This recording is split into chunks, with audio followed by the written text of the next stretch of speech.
The ballroom seemed built to swallow the night and spit out light. Everything shone. The ceiling studded with tiny LED constellations, the glasses that sang when they touched, the corridor of white flowers resting on foam like snow that doesn't melt. There was a scent of jasmine and money in the air. I entered slowly, feeling the lining of my dress brush against my knee as if to remind me. Breathe, keep your pace. In my purse, folded between documents and tissues, was the hospital's estimate. 3 cold pages that weighed more than any table arrangement. The number was hammered in like a nail. $85,000. The price of Mateus's breath. My mother glided through the ballroom like a trained hostess, planting kisses, delivering laughs, trimming compliments. $230,000, she repeated to anyone who asked. $230,000. But for a night like this, we pay with a smile. The word "we" scratched me on the inside. Their "we" always had edges that didn't fit me. My father posed near the bar, pointing to the ceiling. Imported from Italy. Someone commented on the 6-tiered cake, another on the drone that would film the entrances. I thought of wires, not of light, but of a heart monitor. I thought of the green line of my son's saturation and how it rises and falls without caring about trends.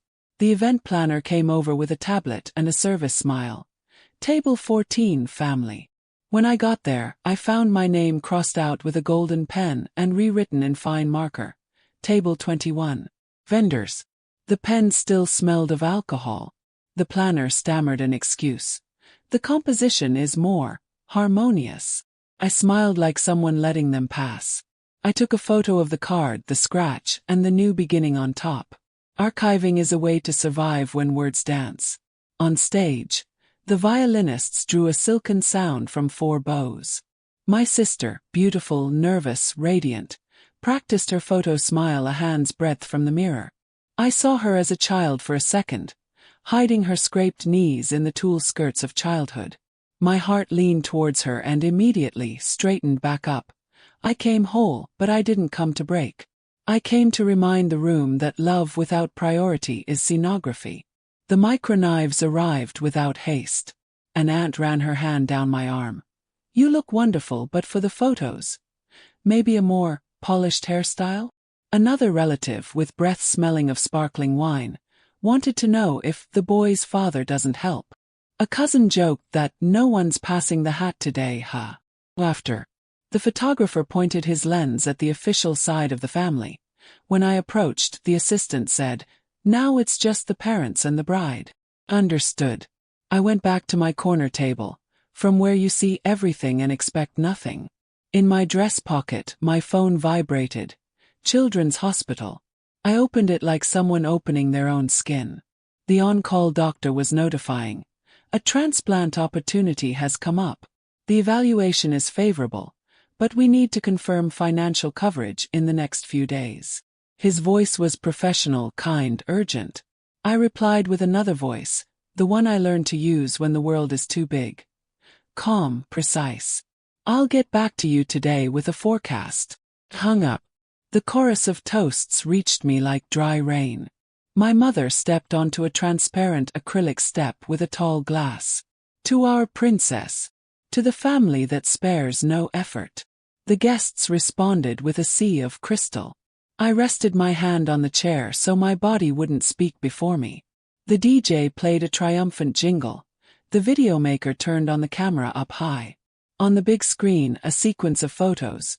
Childhood, beach, school, trips. I didn't appear in any of them. It wasn't necessary to cut me out. It was enough to have never been invited. A waiter stopped beside me and spilled 2 drops of wine on the napkin. "Sorry, ma'am," he said without looking at me. I replied with an "it's okay" that came from nowhere.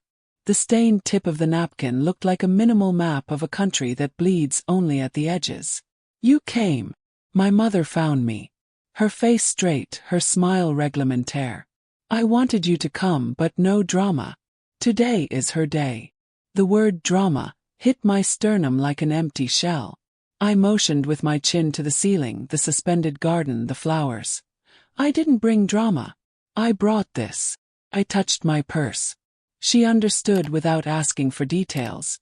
She preferred not to know. Let's talk another time, my name. Now is not the moment. Her now was always my never. The family accountant, vain in his suspenders, approached with a glass of whiskey and a pedagogical smile. Did you see the renovation of the country house? We paid in cash. Economy is knowing how to choose. He showed on his phone a folder with receipts. His chubby fingers slid the screen beyond what he intended. For a second, a whole second, a transfer appeared with the same digital signature that denied the hospital's estimate. Mount. Photo booth. $30,000. His glass clinked against the edge of the plate and he, without noticing, went back a screen. I had already seen it. As clear as blood on snow. The band modulated, the light changed, the master of ceremonies announced. And now, a toast from the parents.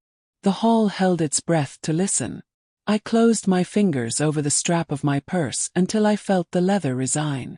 The on-call doctor from the hospital repeated inside. Days. The sweat ran cold down my spine like ink that doesn't dry. My mother raised her glass and said, "The family always chooses what is best for everyone." The sentence fell round, polished, perfect. And my whole body understood. Their best never included me. It was then that the waiter, unintentionally, left on my seat a napkin with the deposit slip for the night, the photo printed for the post, face down. I turned it over. The paper was stiff, the number round, the date today. My reflection trembled in the glass like a contained fish. I felt the world take a step to the side. And, in the exact space that was left, an idea entered. Silent, clean, possible. I put the slip in my purse, along with the 3 cold pages, and raised my eyes to the big screen, which at that moment was showing rehearsed fireworks. The fake gold burst in silence over distracted heads. In the center of these flashes, one line pulled another inside me, a thread of light stitching facts together. And when the screen went off, I already knew. It wouldn't be the night of the explosion. It would be the night of the proof. The next morning, the ballroom still echoed in my head. The voices, the toasts, the laughs. But what remained was the dry sound of the paper being folded inside my purse. $230,000. The price of a spectacle.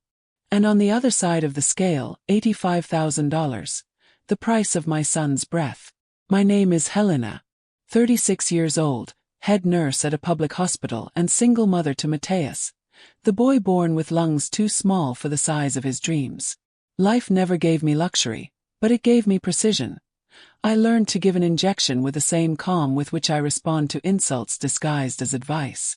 Always with that short smile that says, "I heard you, but you didn't break me." When I told my mother about the diagnosis, she responded with measured phrases, as if she were talking to an employee. "This will require money, time. Are you sure you want to carry this alone?" This was my son. Carrie was to raise, her voice never trembled. While my sister planned the wedding, I planned spreadsheets. 3 jobs, night shifts, a loan application denied. When I asked the family for help, my father took me aside. "It's not a lack of love, daughter.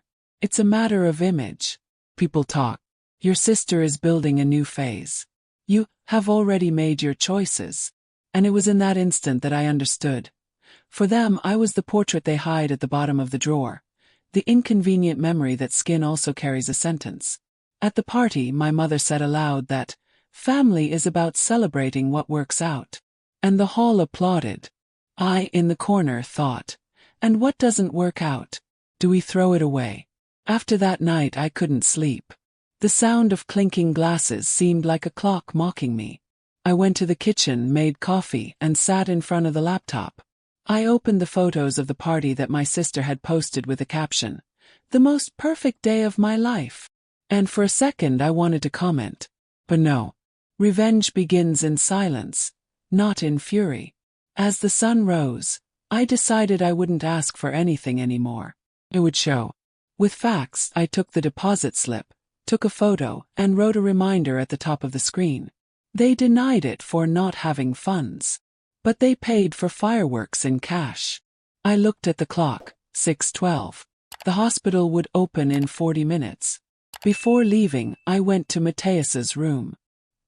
He was sleeping with a mask, his breath short, his chest rising and falling in small waves. I rested my forehead on his and promised in silence, "You will breathe, my love, even if I have to stop the world for it." On the bus, between the smell of diesel and the sound of messages on my phone, I began to assemble a mental list of everything they had said over the years. Every "it doesn't match," every "it's not the time," every "you complicate things." All the microneedles that racism knows how to apply without leaving visible bruises. I was no longer the forgotten daughter at table 21. I was the nurse who understands protocols. And I was about to open my own family's medical record. If you have ever been treated as an extra in the story of your own life, stay with me. This story is not just mine. It's about every woman who learned to survive by smiling. Subscribe. Sometimes, justice begins with a simple print screen. As the bus swayed on the curve, I felt my phone vibrate again. It was the accountant, short, dry message. "Helena, don't comment on yesterday's transfers. It's a family matter."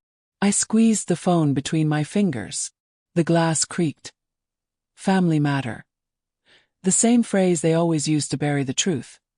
But this time I wouldn't be the silence. And as the bus advanced through the gray morning, I realized the plan had already begun. That week, the world seemed to move in slow motion, except for me. I moved between the hospital, the bus, and the rehearsed silence of unanswered calls. Every time I saw my mother's name on the screen, my body tensed. I knew what was coming. Polite phrases, said with that calm that hurts more than a scream. "Helena, you need to understand that life is made of choices. Your sister works hard, she deserves to be happy.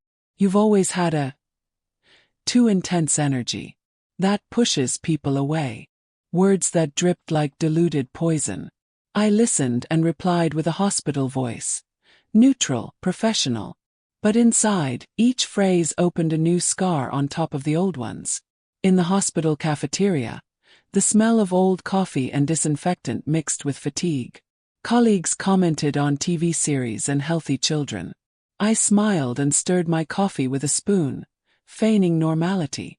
In my pocket, my phone vibrated. Messages from Mateus's school. "Absent again today, is everything okay?" I typed short, efficient answers like someone trying to keep a life standing with tape.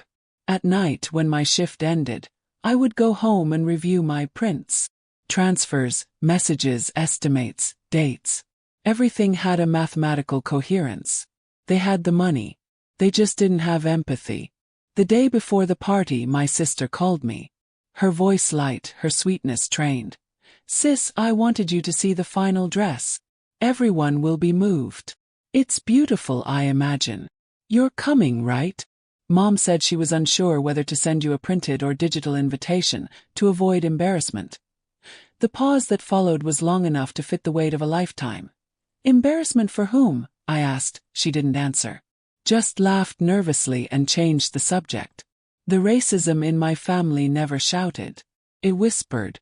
It had expensive perfume, rehearsed words, and linen napkins. It was the kind of prejudice that disguises itself as good manners. That doesn't kick you out of the table. It just serves you last. But that night in the ballroom, as I watched my plate go back to the kitchen almost untouched, I understood. They left me the leftovers because they believed I would be content with them. And it was there, between a cold forkful and the empty gaze of a waiter, that I realized the irony. My profession was saving lives. And yet, I was begging my family to save the one I loved most. I opened the hospital email. The estimate still pending, the deadline running. My body asked for rest, but my mind was already writing the next move. The next morning I called the accountant, feigning innocence. "Hi, Mr. Roberto. Mom mentioned that the family fund is tight. Is that true?" He laughed on the other end of the line. "Tight? Not at all, my dear. Your father just invested in a new lot for your sister's studio." "Why?" "Just curious," I replied and smiled into the void. When I hung up, I opened the phone's recorder and saved the file. I named it Tight MP3. There I realized something simple and devastating. What they called lack was just lack of will.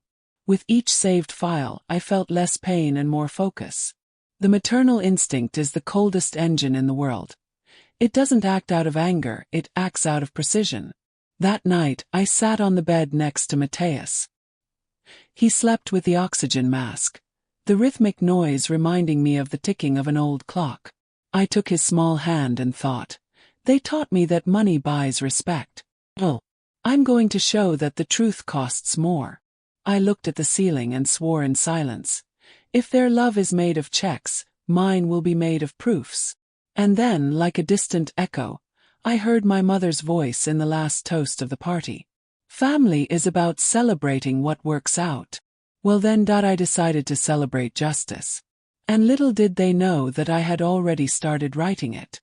2 days later, I sat in front of the computer and reread the email my mother had sent me when I refused to sell my car to pay for Mateus's treatment. Helena, we can't help at this moment. And honestly, maybe you should accept life's limits. Not everything is the color's fault. Sometimes it's a lack of planning.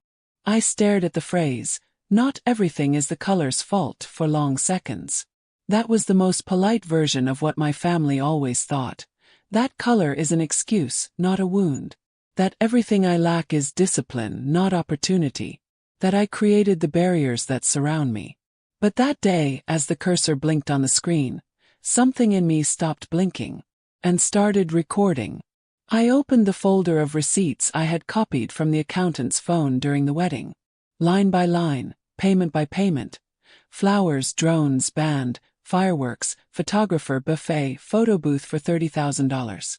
And in the middle of the list, the date I would never forget. The same day I asked for help and received that cold email. Same day. Same time. 2 decisions, 2 destinies. I remained motionless for a few seconds, listening to the fan spin. The anger came like anesthesia. First the cold, then the calculation. I took a pen and started to mark on the printouts. I underlined the values, drew arrows, assembled a map. My hospital training, registering every detail, every time, every signature, now served another kind of survival. In the afternoon, my mother called. Her usual voice. Helena, I just wanted to know if you're coming to Sunday lunch. Your sister wants to show the honeymoon photos. I am. And try to come dressed up, daughter. The church press might be there to cover it. She didn't ask about Mateus. Not once. I hung up and opened a new tab. I searched. How to register donations refused by direct family members. I read each article like someone memorizing an antidote. If they wanted image, I would give them image. But with a true caption. I went back to the email, opened the folder titled Family Fund, and found the file that would change everything. Internalize. I scrolled to clause 7 and read aloud, just to taste the bitter hypocrisy. Prioritize events that elevate the family's name and reinforce our public image. Medical or social emergency situations should not compromise the image reserve. I highlighted the section in yellow, copied and pasted it into a new document. Title their choice. Closed my eyes. The street noise was a distant breath. I thought of all the times they asked me to not expose, to maintain elegance, to not give a reason. And I realized, the reason already existed. They were just used to hiding it well. I went to Mateus's room. He was watching cartoons with the oxygen tank beside him.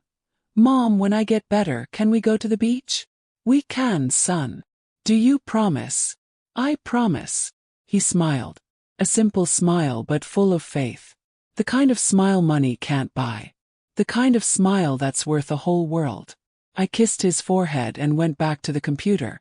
The cursor still blinked on the white screen. I wrote the first sentence of what would be my revenge. Not with hatred, but with precision. My family spent $230,000 to prove love.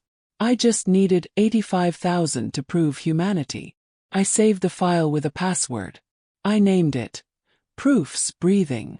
I stared at the document's name until the word breathing blurred before my eyes. I took a deep breath and promised myself, if they buy image, I will sell truth.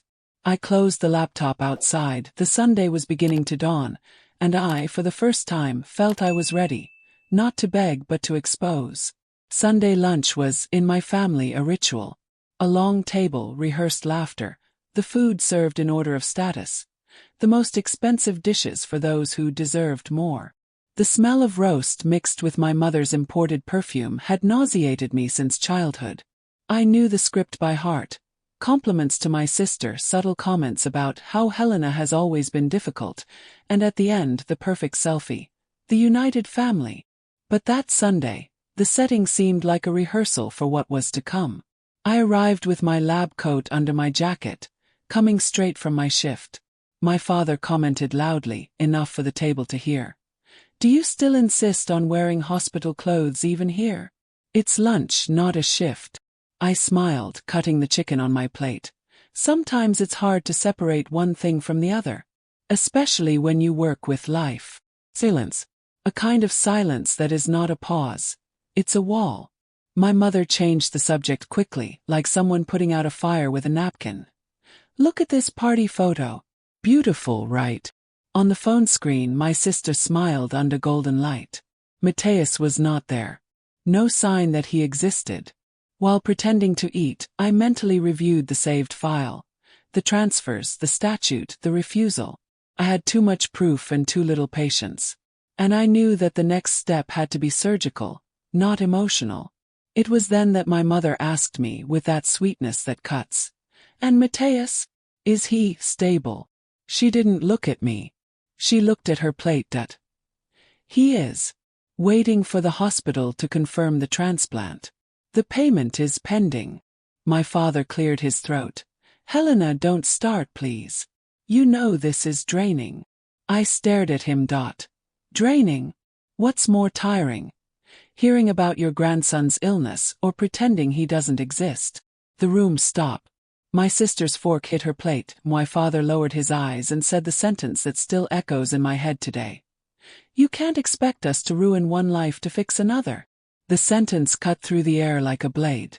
I got up slowly, wiped my mouth with a napkin, and left my plate untouched. "Don't worry. The life you refuse to fix will fix itself." Left. Outside, the wind hit me with the smell of rain. In the car, I turned on the phone's recorder and registered my own voice, without trembling. Statement from Mr. and Mrs. Duarte. They refused to help with their grandson's treatment on the grounds of preserving the family's image. I saved the audio, attached it to the folders, and breathed. For the first time, I realized I didn't feel anger. I felt direction. On Monday, I printed everything. I put the papers inside a transparent folder and wrote in thick pen, truths they didn't pay for. When I got to the hospital, Matthias's doctor called me. "Helena, we're at the limit. If the deposit doesn't come in by Friday, the bed goes to another patient." I looked at him with the serenity of someone who has already decided what to do. The money will arrive, one way or another. During my break, I sat in the white corridor and thought about how many times I myself had taught mothers not to give up. How many times I said, "Stay strong," even when I was falling apart myself. The difference is that now I had something none of them had. Proofs. If you've ever had to swallow your pride to ask for help and still heard a no said with a smile like this video, and tell me in the comments, what would you do if you had in your hands the proof that your pain was someone's choice? As the corridor filled with footsteps, I decided, I won't beg anymore, I won't argue, I will show. I went home and sat in front of the computer. The cursor blinked, asking for an action. I created a new folder. Plan M. Them was not for Matthias. It was for memory. Because when love dies, what remains is to remember who killed it. And at the top of the document, I wrote the first line of the plan. Every family has secrets. The difference is that I'm the only one who knows how to prove them. I closed the laptop. Outside, the sky cleared. And inside me, something started to align. Their silence now had a voice. On Tuesday, the hospital smelled of disinfectant and hope. Walking through those corridors was like walking through my own history. Apparent cleanliness on the outside, but invisible cracks in the walls. The clock read 10:17 when Matthias's doctor called me. His voice was calm, but his eyes were not. "Helena, we have a compatible donor. The problem is the deadline. The transplant needs to be confirmed by Friday. If the payment doesn't come in, the spot goes to another child." I took a deep breath. The air seemed thick. "Doctor, the surgery will happen. Even if I have to open the world with my own hands." I left there with my feet firm, my heart racing, and an idea growing. I knew that a direct confrontation with my parents would be useless. They were masters in the art of inversion. They would make it seem like I was being ungrateful, dramatic, hysterical.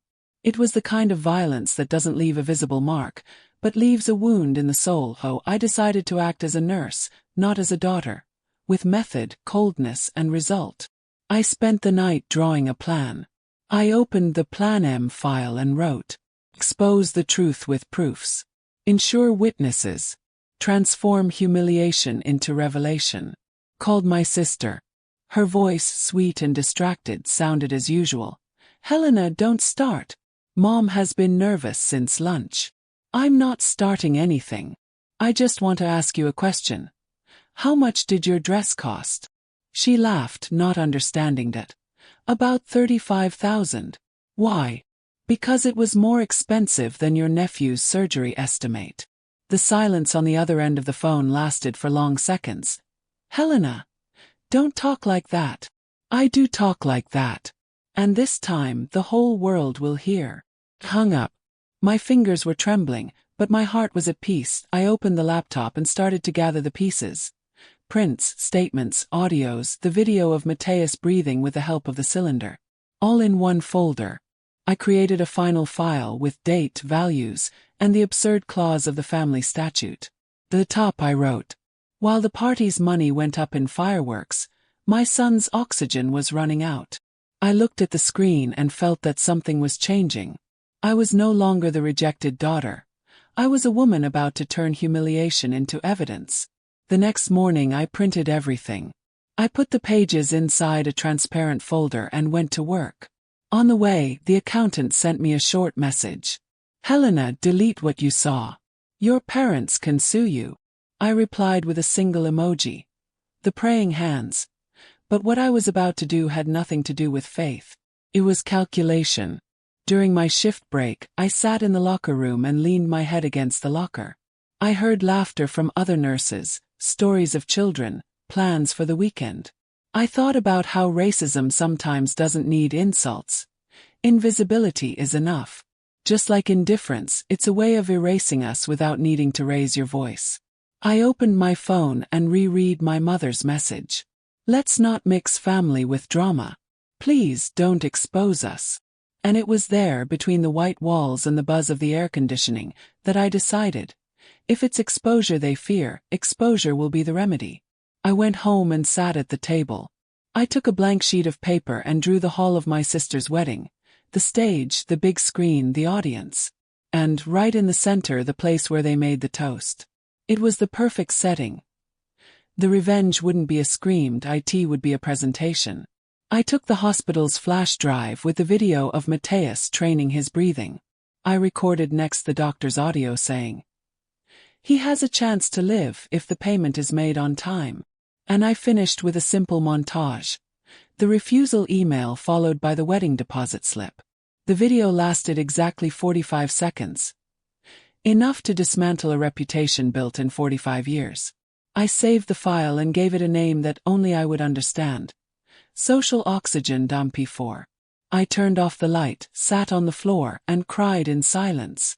Not from sadness, but from preparation. In medicine, you learn that before operating, you need to anesthetize. Why anesthesia was the plan. And when my phone vibrated with the hospital's message, "We need confirmation by Friday," I replied. "Confirm. It will be paid."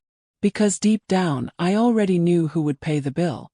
On Thursday, the sun rose heavy, as if even it were tired of faking its shine. The clock read 7:14 when I opened my sister's email. "Thank you dinner for the vendors. All family members invited." It was the cue I needed. The event would be in the same hall as the wedding. Same stage, same faces, but this time with a smaller audience.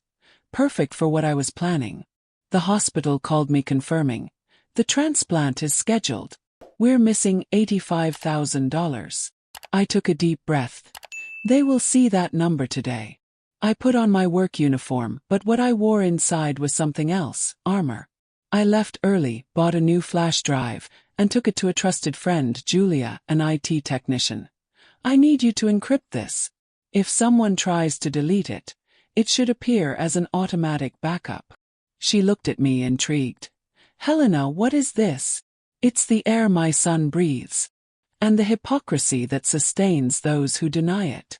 While she worked, I sat in the corridor and mentally reviewed the video sequence. The refusal email. The photo booth receipt. The statute clause. Mateus's face, smiling with the oxygen tube and saying, I can do it, Mom. And finally a white sentence on a black background. Some by memories, others by time. Love chooses what is worth more. The video ended with the QR code of the hospital account. Simple. Unquestionable. At 6 p.m., the hall began to fill up. I was one of the first to arrive. I discreetly greeted the waiters, the same ones from the wedding. One of them recognized me. Ma'am, table 21 again? I smiled. No. Today I'll stand. The DJ was testing the big screen. The event planner was running from one side to the other. My mother was radiant, as if nothing had happened. Her hair perfectly styled, the pearl necklace gleaming under the yellow light. My father, in a navy blue suit, wore the confident smile of someone who believes they have control. I approached the sound technician. I handed him the flash drive and said, The bride requested a surprise tribute. It starts before the toast. He nodded without questioning. In the bathroom mirror before going out I looked at myself. Firm skin. Eyes. Hair tied back like someone preparing for surgery. I spoke in a low voice. It's not revenge, it's procedure.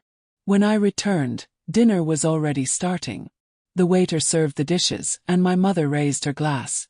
Family is our most precious asset. I thank everyone for being with us in this new phase. The glasses clinked, and the metallic sound filled the hall. It was then that the technician pressed play. The first image was the family logo, the same one used at the wedding. Laughter. Then the text. A toast to the truth. The laughter ceased. The email appeared. Unfortunately, we cannot help at this time. Then the deposit slip. $30,000.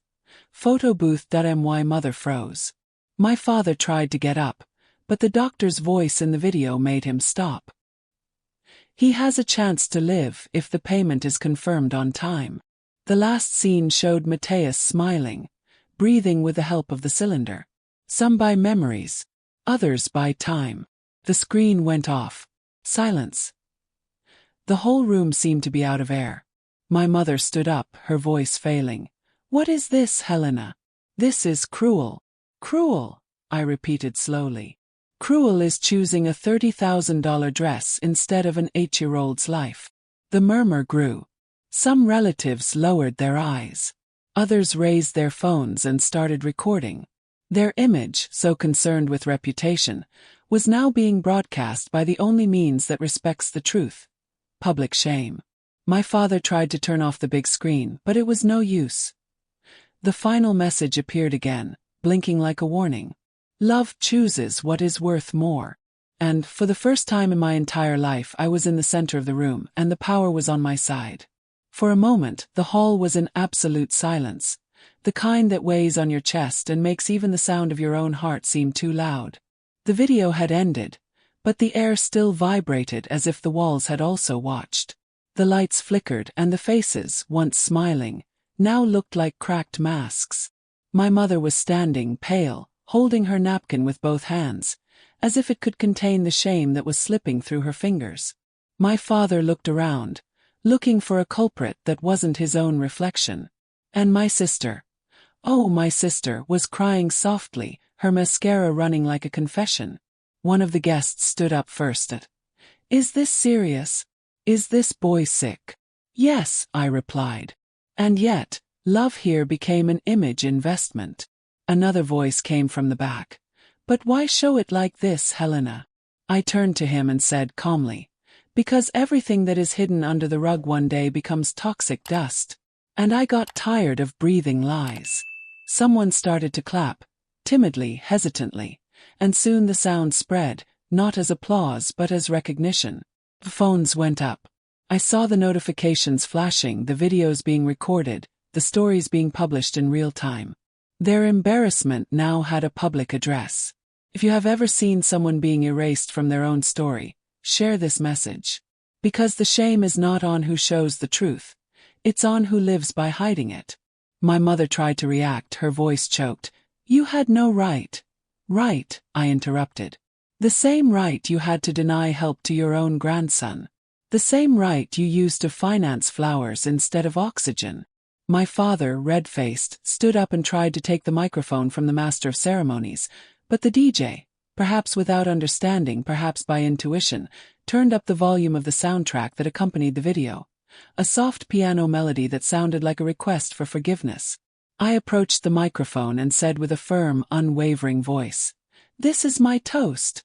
Not to expose you, but to remind you that love is not a luxury, it's an urgency."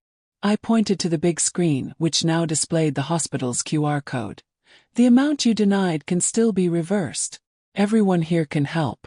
Or pretend not to see, as they pretended." The silence broke with a snap. A guest took out his phone and scanned the code. Then another. And another. The notifications started popping up on the screen: $200, $500, $1,000, $5000. The band, not knowing what to do, began to play softly, and the sound of the donations mixed with the music, creating a strange rhythm, the sound of justice arriving in real time. My sister crossed the hall and hugged me tightly, crying, "I didn't know, Helena. They hid this from me. Now you know. And you can still be on the right side." She took the microphone from my hand, turned to the audience and said, "I'll pay half. The rest we'll split." The room erupted in applause. People who had previously looked away now stared at me with a kind of silent respect. My parents remained motionless, petrified before their own omission. I looked at the big screen, where the digital counter updated the donation numbers. The total was rising fast. The QR code shone like a beacon in minutes. The amount reached $86,000. And when the last notification appeared on the screen, "Goal reached," the entire hall stood up, applause, tears, relief. And among it all, I stood in the middle, breathing deeply, feeling the weight leave my chest. I looked at my parents, and for the first time I didn't feel angered, I felt pity. Because I had discovered something they might never understand. He who spends to seem good will never be as rich as he who gives to save someone. The doctor called me seconds later, while the hall was still buzzing. "Helena, the amount has been received. We can schedule the transplant." I looked at the big screen, at the audience, at the microphone still warm in my hand. "Schedule it, doctor," I replied. "The show is over." When I hung up the phone with the doctor, the hall erupted in murmurs and applause. I could only think of Mateus. In the small pauses between one breath and another, in the nights when he slept with the constant sound of oxygen filling the room like a reminder that life is something you conquer, not receive. My mother tried to approach, but the path between us was now a broken bridge. "Helena, please. We didn't mean it like that." I turned slowly. "It was exactly like that. Only now the whole world has seen." She looked away, and I realized that, for the first time, she didn't have a rehearsed answer. My father remained quiet, the glass of whiskey still in his hand, the ice melting quickly. The man who always believed he had control now trembled like a student caught in a lie. In the corner, my sister held the microphone. Her voice trembled, but it was firm. "I want to apologize to my sister and my nephew, and thank everyone who donated. Today we chose life." The audience responded with sincere applause. I didn't cry. Not yet. I was anesthetized by adrenaline, by lucidity, by the certainty that nothing would be as before. The DJ, not knowing what to do, began to play light music. A melody that seemed to ask for air. And in that instant, I realized the invisible power of what had happened. A black woman, humiliated and silenced for years, had just turned the narrative, on the very stage where she was excluded. A waiter approached and hesitantly handed me a glass of water. "Ma'am, will your son be okay?" I looked at him. A simple young man, his skin as dark as mine, his gaze honest. "He will. And he will grow up in a world where people like us will no longer have to beg to breathe." He smiled. It was the most human gesture of the night. The guests began to leave gradually, embarrassed, whispering among themselves. Some came to me, shook my hand, apologized for not knowing. Others avoided contact, as if the weight of their own conscience prevented them from looking at me. My mother remained standing, motionless, with her phone in her hand, perhaps checking if the video had already gone viral. I knew it had. The notifications wouldn't stop. The story was no longer just mine. I went to her. "You know, Mom, you've always worried about the image. Now you have one. Real. Complete. And viral." She closed her eyes, her voice almost a whisper. "You destroyed me." "No, Mom. I showed you." My father tried to intervene. "Helena, this will have consequences." "It will. The main one is that my son will live." At the back of the room, the big screen's digital counter still showed the amount raised, blinking in green. Green like the sound of oxygen, like the hope that was once again filling Mateus's lungs. My sister came to me, holding her phone. "The newspapers are already asking for an interview. Do you want me to delete it?" "No. Let them. Someone needs to see that love without truth is just marketing." I left the hall with slow, firm steps. Outside, the night smelled of rain and freedom. I took a deep breath. The air came in warm, alive, whole. For the first time in a long time, I didn't feel suffocated. I took my phone and called the hospital. "Doctor, this is Mateus's mother. The amount has already been transferred." On the other end of the line, I heard the contained relief. "Received, Helena. The surgery is scheduled tomorrow morning." I looked at the sky, which was beginning to lighten in the distance. The distant sound of cars, the wind hitting the wires, everything seemed to breathe along with me. I leaned against the building's wall and closed my eyes. For the first time I wasn't reacting. I was conducting. And in that clean silence, I realized something simple and devastating. The most perfect revenge is the one that doesn't need to humiliate, it just needs to illuminate. As I walked to the car, my phone vibrated. An anonymous message, no sender. "You shouldn't have done that. The right people don't forget." I smiled to myself, looking at the wet asphalt. "Neither do the wrong ones," I thought. And I started the engine, ready to see my son breathe without help, and my family learn to breathe without masks. The hospital had a different silence that morning. Not the empty silence of waiting rooms, but that heavy silence, full of prayers that no one confesses aloud. The cold lights reflected on the white walls, and my every step seemed to echo the life I was about to reclaim, and the past I had decided to bury. Mateus was on the gurney, in a blue cap, his eyes calm.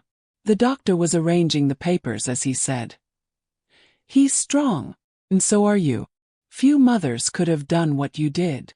I smiled without replying. My hands were shaking, but not from fear. They were shaking from discharge, as if my body were finally releasing everything it had held in silence for years. Outside the ICU, I sat on the metal bench and closed my eyes. For an instant I saw the hall again. The lights, the gazes, the big screen with the QR code shining, my mother paralyzed before her own reflection. That image was not revenge. It was a mirror. I took my phone and opened my social media. The messages wouldn't stop coming. "Thank you for showing what courage is. I'm a nurse too, and I cried watching your video. May God bless Mateus, and punish those who tried to silence you." Among the hundreds of messages, one made me stop. My father refused to help my son because his father was black. Now I see I'm not alone. I took a deep breath. That's why I had done everything. The exposure had become collective resistance. In the afternoon, the doctor returned with a serious face. "Everything is ready. It's time." I held Mateus's hand. "It's going to be okay, my love." He smiled. A tired smile, but full of faith. "Mom, can I ask for something?" Anything. When I get out, can we go to the beach? I swallowed the tear that threatened to fall. We can, son. I promise. I stayed there as the team took him away. The door closed slowly, and the surgery in progress sign lit up in red. The whole world fit in that sign. The following hours were a formless time. I prayed, walked in circles, looked at the clock, cried without sound. With each minute, the memory of the video replayed in my head, the final phrase flashing on the big screen. Love chooses what is worth more. And there I finally understood the meaning. Love, when it's true, always chooses life. The sound of the door opening made me stand up. The doctor came out, his lab coat still stained with light and fatigue. Helena! My heart stopped for a second. He smiled. He made it. I collapsed in a cry that was not of sadness nor of relief. It was of liberation. Hours later, between beeping machines and the clean smell of recovery, I saw my son open his eyes. Mom, I'm breathing. And he was. Without tubes, without wires, without fear. I sat next to him and looked at the ceiling. Through the ICU window, the morning light came in shyly, but alive. I felt as if the universe were breathing along with him. My father appeared at the door, his face worn out. Can we come in? I looked at him, then at Matthias, and nodded. You can. But without excuses. Just presence. They entered slowly. My mother held his hand, crying softly. It wasn't remorse. It was something new, more fragile. Shame. I watched, saying nothing. For the first time I didn't have to explain anything to anyone. They were at last seeing. That night, as I left the hospital, my phone vibrated with a notification. Video reaches 2 million views. ## justice for Matthias trending. Smiled. The whole world was breathing the same air as him. And I understood once and for all. The revenge ended the moment the healing began. 2 days later I went home with Matthias. The late afternoon sun painted the sky gold, and the wind carried the smell of new life. He looked out the car window, his hair messy from the wind, and said between short laughs, Mom, it feels like the air has a taste. I smiled. It does, my love. It tastes like a new beginning. While he slept in the back seat, my phone wouldn't stop vibrating. Messages, calls, notifications. The story had gone global. I saw headlines on social media.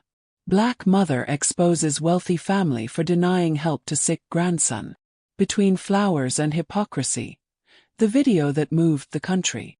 The courage of Helena Duarte. When truth becomes justice. The comments multiplied. Some women told their own pains, others sent prayers.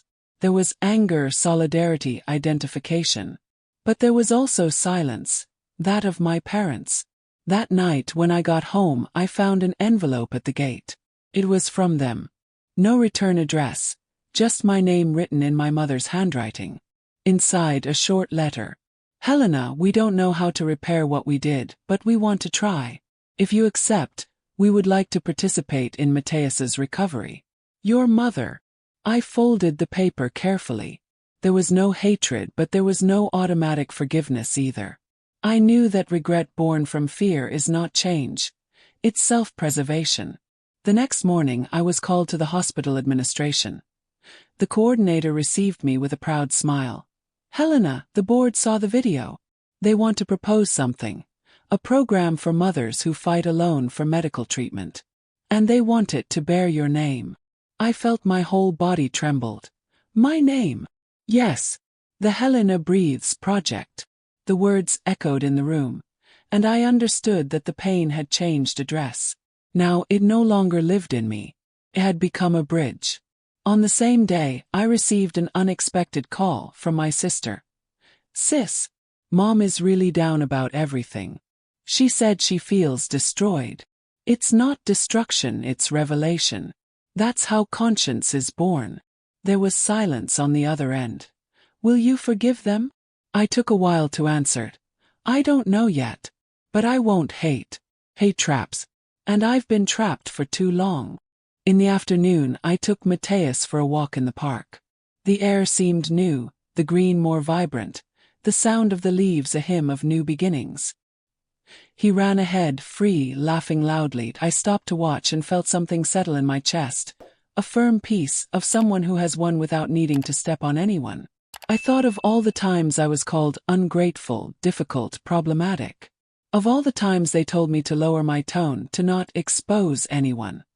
And I realized that the tone of my voice was never the problem. The problem was the echo it provoked in those who live a lie. At night, I sat on the balcony with my laptop. I wrote the text that would open the Helena Breathes project. This program is dedicated to all the mothers who heard a no disguised as advice, to all the women who had to prove that love is also resistance. May every breath of a child be proof that the truth, when exposed, saves more than shame. It saves lives. I closed the laptop and looked at the sky. A light breeze blew, as if the world were breathing with me. My phone vibrated again. It was a new message from my mother. "Can I see you tomorrow?" I looked at Mateus's room, sleeping peacefully. That I sighed. "Can Mom? But come as a grandmother, not as a victim." I turned off the light. The revenge, at last, had become a legacy. The next morning, the house was flooded with light. Mateus woke up early, in crooked slippers and a wide smile, asking for pancakes. As the coffee filled the air, I heard light knocks on the gate. It was her. My mother, no makeup, no necklace, with a naked face, and for the first time human. She held a simple bouquet in her hands. Daisies. The same flowers she always said were not for occasions. "Can I come in?" He nodded. My heart was beating slowly, but firmly. She entered, looked around, and her eyes landed on Mateus, sitting at the table with a glass of milk. He looked at her and said, with the innocence the world had not yet stolen from him, "Hi, Grandma." That word cut through the air like a blessing. She cried. She cried without disguise, without a mask. And I let her. We all stood there in silence, for a few seconds that seemed like hours. Until she turned to me and said, "Helena, I never imagined I was capable of so much selfishness. I thought I was protecting the family, but I was only protecting my fear. You exposed me. But you also freed me." I looked at her. The old anger no longer existed, just an empty space where a new beginning could fit. "Mom, I didn't want to destroy you. I wanted Mateus to live. And as a bonus, for the truth to breathe a little too." She nodded, her eyes welling up. "I saw the whole video. And I saw the messages. I didn't know so many people felt that way. You turned shame into conscience." I sat at the table. "Pain is stubborn, Mom. But when we show it, it loses its poison." Mateus raised his glass, as if proposing a toast to life. And we laughed. A light laugh that didn't come from triumph, but from relief. In the afternoon, the hospital published the first note of the Helena Breathes project. The photo showed mothers of all colors holding blue and white balloons. The caption read, "When truth inspires, the air reaches those who need it." The donations kept coming, and the campaign now supported dozens of treatments. What was born from my pain no longer belonged to me. It belonged to all of us. Later, I sat on the balcony with Mateus on my lap. The sky had the color of clean dreams, that tone that only true forgiveness can paint. He asked, "Mom, why didn't you give up on me?" "Because giving up on life is the same as stopping breathing. And I still had a lot of air to give you." We sat in silence, listening to the wind play in the leaves. I picked up my phone and recorded a final message, looking directly at the camera. If you have ever been called ungrateful, exaggerated, dramatic, know that it's not weakness to feel. It's courage to exist. Never believe when they say your pain is an invention. Because sometimes, it's precisely it that changes the world. And if this story touched you, subscribe here. Because every time a Black woman transforms humiliation into dignity, the world breathes a little better. Share this story. Someone needs to hear that there is still breath, even when life seems to end. I closed my phone, hugged my son, and let the sunset come in through the window. There I understood what life had been trying to tell me from the beginning. Revenge is just the initial breath. Forgiveness is the whole air. And in that instant, as the wind played in Mateus's hair, I realized, at last, that justice also has a scent, and hers was that of freedom.